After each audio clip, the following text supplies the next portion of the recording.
Yeah.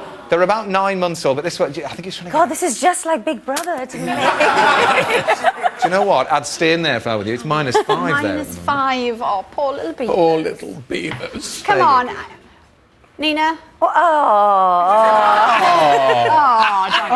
little beavers. We'll be talking to Chris Packer, Michaela Strachan and Martin Hughes Games later on in the show. -5, eh? It's a bit warmer here. Anyway, now 2 things that you need to know about this next film. Firstly, Al, the hippocampus is located in the medial temporal lobe of the brain. Clearly. Yeah. And secondly, apparently, taxi drivers have enlarged ones. Michael Mosley reveals why we should all hail the modest cabbie. Look around you on a typical high street. How can you spot people with bigger brains than yours? Here in London, they are easier to find than you might imagine. All you have to do is stick your hand out and hail one. London cabbies famously have fantastic memories. In order to pass the test, the knowledge, they need to know the location of all of London's streets, which are around 25,000.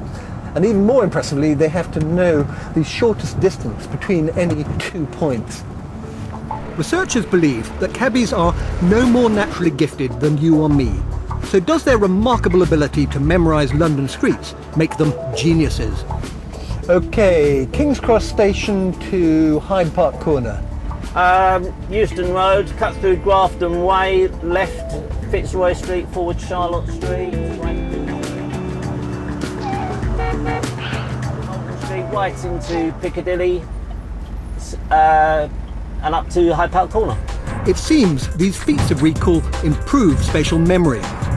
In fact, tests show part of a cabbie's brain, the hippocampus, is on average noticeably bigger than normal. I've come to London Hammersmith Hospital, where our cabbie Paul has agreed to have a brain scan. He's under the supervision of clinical psychologist Dr. Jenny Wild. So what is the physical evidence that cab drivers have different brains to the rest of us? University College London conducted a groundbreaking, very novel study where they looked at the size of the hippocampus in London taxi drivers, and they compared that to people who weren't taxi drivers, men who weren't taxi drivers. And they found that the taxi drivers had a significantly larger hippocampus, significantly larger memory center in their brains, which led them to conclude that being able to navigate very well and learning the knowledge through London led to a larger hippocampus. The longer you had been a taxi driver, the larger your hippocampus. So what's happening at the moment is that Paul is in the machine over there, and they're scanning his brain to measure if his hippocampus is larger than average. And see if all that training has made any difference or not. Having a larger hippocampus can increase a person's ability to navigate and recall spatial locations. Looking at this 3D image of Paul's brain, we can see the hippocampus shown in green is 28% larger than in an average man. To see what difference this makes beyond their taxi cabs, we're going to conduct a one-show experiment here at the Maze at Leeds Castle in Kent. On one team, Paul and fellow cabbies John and Adam. And on my team, I have a couple of really smart cookies. 2 senior lecturers from Canterbury Christchurch University. We're confident. Around the maze, we've positioned portraits of 5 famous geniuses. Both teams will have 30 minutes to navigate the maze, search for portraits, and memorize their locations. Then, one by one, they'll be asked to go from Beethoven to Hawking, to Newton, to Socrates, and finally Einstein, in the right order. The quickest route should take just 13 turns, but that means getting everything right first time. The lecturers seem confident. But what about the cabbies? No, we just come from this. Yeah, that's what we just done. We just gone round in a circle, so right and then left. We just come from it. With the 30 minutes up, it's now their chance to beat the clock. If, like him, Paul's fellow cabbies each have a larger than average hippocampus, then in theory they should beat my team hands down.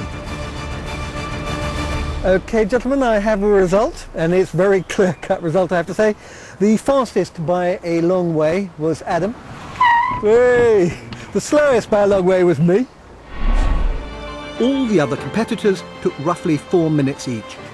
Our admittedly unscientific test does appear to show that paper qualifications aren't enough to get around the maze, and that when it comes to finding your way from place to place, the cabbie's brains come out on top.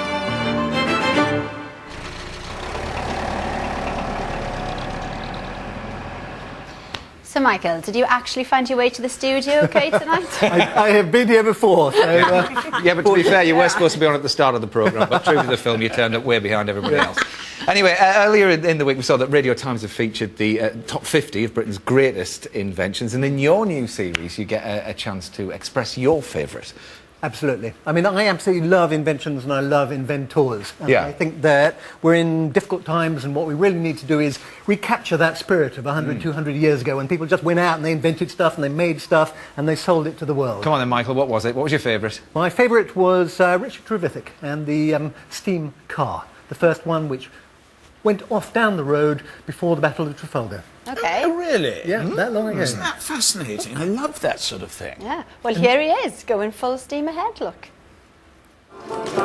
An inventor driven by